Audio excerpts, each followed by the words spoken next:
In this lecture, we will be using a mesh collider instead of box collider for detection of the dart and the dartboard.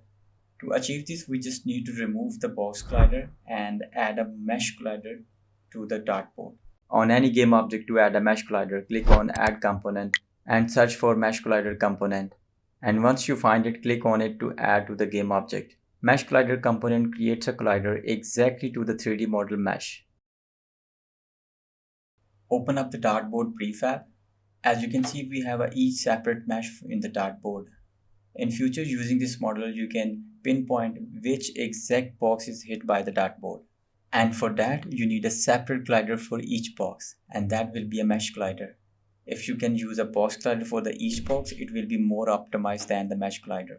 Box collider will be a bit less accurate, but it will have a good performance. And in this build, you can see dart will stick only in the circle.